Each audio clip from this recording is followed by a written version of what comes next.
আসলে এমন একটা সময়ে মাহফিলটা যে কয়েকটা বিষয় আমাদের সামনে, আমার সামনে বা আপনাদের সকলের সামনে। একদিকে হইল রবিউল সানি মাসের, জমাদিউল সানি মাসের একেবারে শেষ, অর্থাৎ চন্দ্র মাসটা একেবারে শেষের দিকে, আর কয়েকটা দিন মাত্র বাকি। তারপরেই যে চাঁদটা উঠবে ওই চাঁদ হবে আপনার রজবের চাঁদ। আর রজব এবং শাবান এই দুইটা মাস পরেই আসতেছে রমজানুল মুবারক, রমজান মাস। এর একটা আলোচনা দরকার। শুধু রমজানকে সামনে রেখে শাবান, রজব, রজবটা কিভাবে আমরা পালন করব, শাবানের প্রস্তুতি কিভাবে নিব, রমজানের প্রস্তুতি কিভাবে নিব, শুধু এই বিষয়ের উপরে একটা আলোচনা থাকা দরকার। আরেকটা বিষয় থাকে, আজকে 29শে ডিসেম্বর, কালকে 30, তার পরের দিন 31। 31শে ডিসেম্বরের পরে এই ডিসেম্বর মাসটা শেষ হয়ে যাবে। ডিসেম্বর মাস শেষ হওয়ার পরে যে আমাদের মাঝে মাসটা আসবে, এই মাসটার নাম কি? জানুয়ারি। এটা কি শুধু মাস আসবে না একটা বছরও আসবে? শুধু মাস আসবে না, একটা বৎসরও আসবে। আর এই বৎসরটাকে বরণ করতে গিয়ে আমাদের দেশের এক শ্রেণীর যুবক তরুণীরা হ্যাপি নিউ ইয়ার বা ইংরেজি বর্ষবরণ নামে তারা অনুষ্ঠান করে থাকে, আনুষ্ঠানিকভাবে ওই মাসটাকে বরণ করে থাকে। প্রশ্ন হইল যে মুসলমানদের জন্য হ্যাপি নিউ ইয়ার পালন করা বা ইংরেজি বর্ষবরণ পালন করা, এটা কতটুকু শরীয়ত মোতাবেক হয়? যুবক ভাই বন্ধুদের উদ্যোগে আগে নাচ গান হইত। বিগত 1-1.5 যুগ যাবত আলহামদুলিল্লাহ ওয়াজ মাহফিল হয়, দুয়ার মাহফিল হয়, জিকিরের মাহফিল হয়, ইসলামী সাংস্কৃতিক অনুষ্ঠান হয়।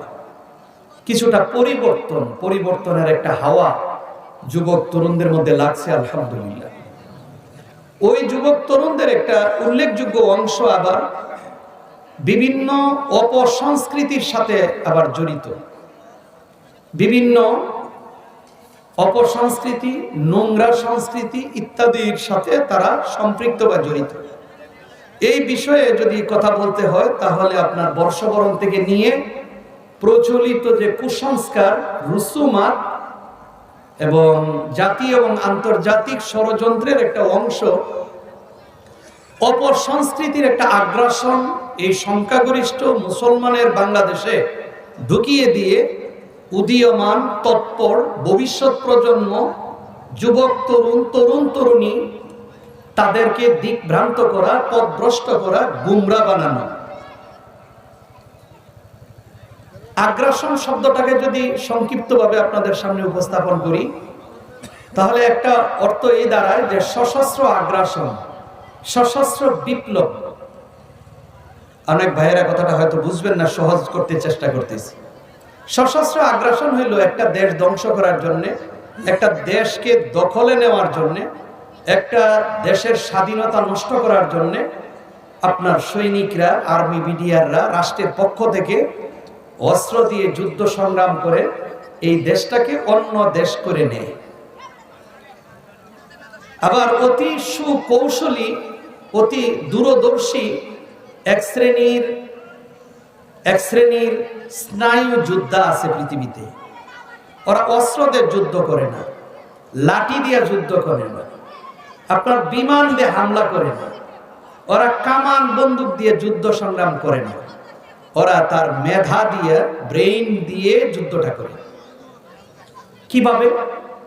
একটা জাতি ধ্বংস করতে গেলে লাঠি সুটার প্রয়োজন হয় না, অস্ত্র কামানের প্রয়োজন হয় না।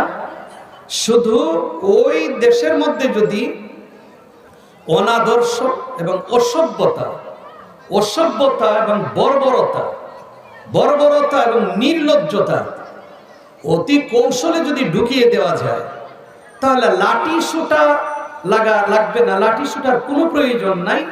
লাঠি সুটা ব্যতি রেখেই এই শ্রেণী পর্যায়ক্রমে ঈমান হারা হবে, আমল হারা হবে, আখলাক বা চরিত্র হারা হবে। তখন নিজে নিজে নিজেকে ধ্বংস করবে, নিজেরা ধ্বংস হবে। তখন এই দেশটা অন্য দেশের আপনার কর্মকাণ্ডের দিক থেকে, পোশাক আশাকের দিক থেকে, লেনদেনের দিক থেকে, সংস্কৃতির দিক থেকে, সকল দিক থেকে এমনিতেই ধ্বংস হয়ে যাবে। ওদেরকে আলাদা বোমা মেরে, কামান মেরে আপনার ধ্বংস করতে হবে না। কথাটা কি আপনাদেরকে বুঝাইতে পারছি? যদি বিষয়টা আমি আপনার হ্যাপি নিউ ইয়ার নিয়ে যদি কথা বলি, তাহলে যে আয়াত তিলাওয়াত করছি, যে হাদিস তিলাওয়াত করছি, এখানে আলোচনাটা করতে পারবো না। 3 নাম্বার কথা হইল, আমি দেখছি, আমি একসময় ছোটবেলায় এদিকে চলতাম, তো তখন আমরা সাইকেল চালাইতাম, রাস্তাঘাট এত উন্নত ছিল না, ছাত্র জীবনের কথা। হাজিরানি মজলিস, এটা যথেষ্ট গুরুত্বপূর্ণ একটা বাজার।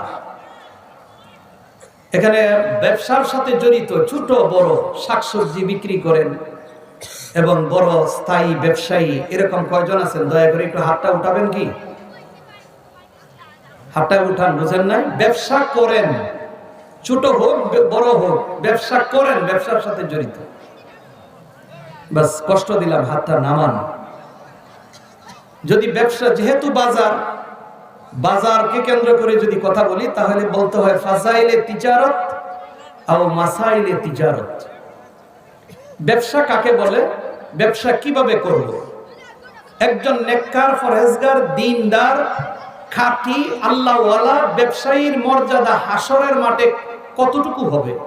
এইটা আমাদের দেশের হাজারে না লাখে 99,099 জনেই আপনার জানেন না যে ব্যবসার ফজিলত কি।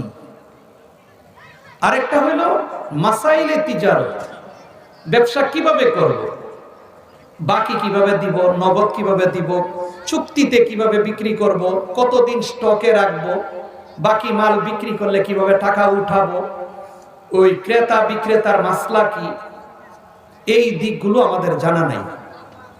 তো বাজারকে যদি প্রাধান্য দিতে হয় আমার, তাহলে আজকের আলোচনা করতে হয় ফাজাইলে তিজারত এবং মাসাইলে তিজারতের উপরে। এটা একটা বিষয়। আর যদি আপনার আগত বর্ষবরণকে যদি, নতুন বর্ষ নিয়ে যদি কথা বলি, তাহলে কথা বলতে হবে এই জায়গায় একটা বিষয় নিয়ে। আর যদি মনে করি যে না, যে আয়াত তিলাওয়াত করছি ওই আয়াত